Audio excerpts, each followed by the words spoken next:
not just because I'm wearing orange. We've got some good news today. OG Anunoby returned to practice. He missed, remember, the last 2 playoff games against the Sixers. He had that hamstring strain. OG, he was the team leader in playoff minutes and second in points behind only Jalen Brunson. So let's get a little bit more on this with our senior insider, Shams Charania. Shams, the Eastern Finals, they could begin as early as Sunday. So what more can you tell us about OG's status as we turn towards those Eastern Finals?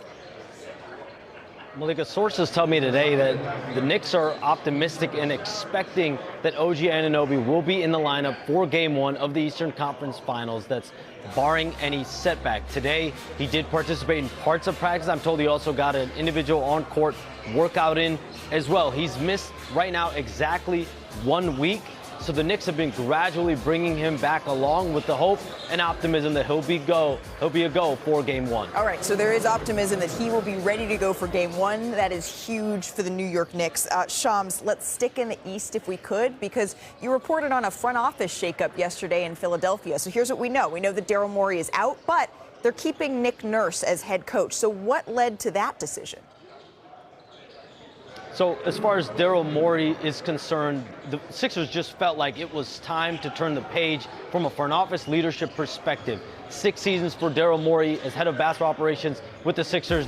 The team failed to make it out of the second round. But with Nick Nurse, they saw a coach that overcame a 3-1 deficit. Ownership, Bob Myers, who's now leading the search for the next executive, all in support of Nick Nurse staying on. He's dealt with a variety of injuries over the last 2 seasons in particular, but now moving forward, Bob Myers, who's the president of sports for 76ers ownership group and all their portfolios, the New Jersey Devils, the Washington Commanders, and the 76ers, Bob Myers will have his imprint on the next hire. He's going to oversee it. You think about executives with 4-time championship architect there. You think about executives with the experience and people that are most sought after, and Bob Myers fits that category. He will now be the person to lead this search, and whoever comes in will partner with Bob Myers moving forward. All right, interesting. So our friend Bob is going to have a busy couple of weeks here coming up, and we all know how much he likes to get to work. Shams, thank you very much. Appreciate that insight. The Sixers, though, and Bob Myers, they have some decisions to make on some role players in the coming months. But look at this. The nucleus of their team, Embiid, Maxey, George, Shanae, Shump, they're owed a combined $430 million over the next 3 seasons, right? It's also worth noting that VJ Edgecombe will be under team control here, his contract for 3 more seasons. So they got that. Of course, where better to begin than with the Spurs coming back home, winning the all-important Game 5 to take a 3-2 edge over the Wolves. Victor Wembanyama making up for lost time after that ejection in Game 4. He has 27 points, 17 rebounds, 5 dimes in Game 5. Third youngest player in NBA history with that kind of line. Only Luka Doncic and Magic Johnson have done that at a younger age. And then you throw in a couple of 3-pointers. And Iman Shumpert, we have never in the history of the playoffs seen a person have that kind of line, that kind of performance like Wemby did last night. I'm just wondering, what impressed you the most about what you saw? Well, what impressed me wasn't even the stat line. I think I'm starting to expect greatness out of him. I think that he's just an individual that's going to give us, monster numbers all the time. But what I was most proud of seeing a young player do was to be ejected and then still come out with that same animosity to say, I understand what you guys' game plan is, to beat me up around the rim, make sure that I'm hitting the floor as much as possible throughout a game. I know I threw an elbow to tell everybody to back up, but I am not coming out here to play soft or to sell fouls. I'm coming out here to play hard. He put pressure on them from the jump, and he stayed on them all game. I was really proud of that. As a young player in this league, for him to figure that out, that's a game plan against him, and then to use it to his advantage when he come out for a pivotal Game 5. I think it's a good thing for the Spurs organization to see that, because the knock on them was them being a young group. Yeah, being a young group, not having the playoff experience, and to literally see him game to game grow as a player, that's pretty scary for the rest of the league. Obviously scary for Minnesota, so we're going to go back there for Game 6. Give me the one thing the Wolves have to do to keep the Spurs from closing this thing out. Well, one thing they can't do is take the bait. last night they took the bait. The Spurs got into a little run. They got into a groove. Remember, they tied it at 61. There was a groove happening, and the Spurs hit threes, and the Timberwolves decided they were going to try their luck and hoist up as many threes as they could, too.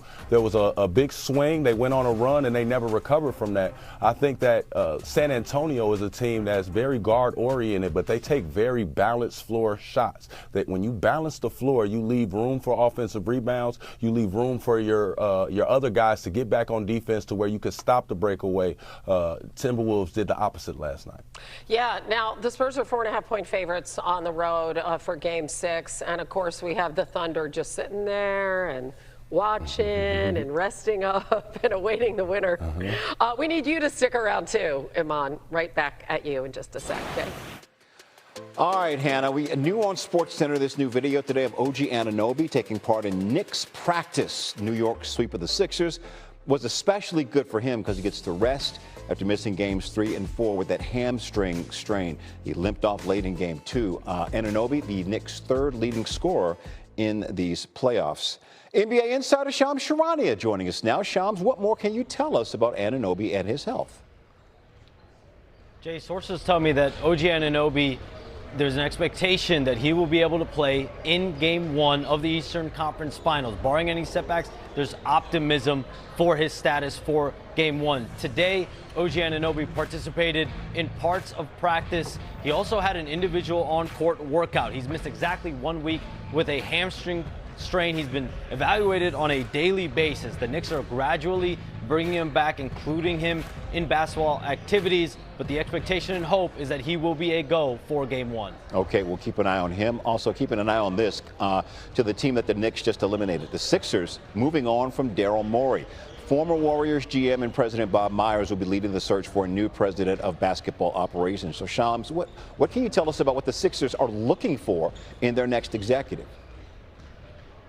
Jay, the Sixers are going to be hiring a new head of basketball operations, someone that will now carry it forward from a leadership perspective, but that person will partner with Bob Myers, who's the 4-time championship executive and architect of the Golden State Warriors, and now he's the president of sports for multiple teams on the portfolios of owners Josh Harris and David Blitzer. Remember, Bob Myers oversaw the hiring of Adam Peters with the Washington Commanders. He also oversaw the hiring of Sonny Mehta of the New Jersey Devils, and now the same for the Philadelphia 76ers. He is considered to be one of the most trusted people and executives and most sought after among high-level industry executives and even owners. So Bob Myers, I'm told he's in Chicago right now meeting with the current 76ers staff that's still in place, the incumbent staff, and moving forward, he's going to be a part of leading the process and the search for the next Sixers head executive. All right, Shams Charania with the latest. Thank you, my friend. Appreciate you. And so, Jay, Philly's next head of basketball operations, they've got this big three in place. They have Tyrese Maxey, Joel Embiid. They have contracts with the team through 28-29. Paul George signed for 2 more years, including a player option. The Sixers have the 22nd overall pick in the NBA draft, by the way. And, of course, they have the superb VJ Edgecombe. He's young and so talented. As we're back with Iman Shumpert, I guess one of the knocks on Morey was bringing in a veteran like a Paul George, before that a James Harden. So do me a favor, put your GM hat on there in Philly. What would be your priorities this offseason? How would you proceed? Whatever I would do, I would look at my team and say, one, I need somebody that can space the floor as a big, to understand what Joel Embiid brings and what you lose if he's not healthy. I think that somebody that can fill in that void of saying, hey, I can handle, I can score, I can defend at the rim, but most of all, I can space the floor to give more spacing and more options for Tyrese Maxey to get downhill. The development of VJ Edgecombe can happen without him feeling like another ball-dominant player is alongside him, but more so somebody that can play off of him and benefit from playing with, guys that get downhill. Yeah, I mean, that makes so much sense when you look at Embiid, injured all the time, George, the suspension, and Maxey. They only played together 43 games over the last year. Back to you in just a bit.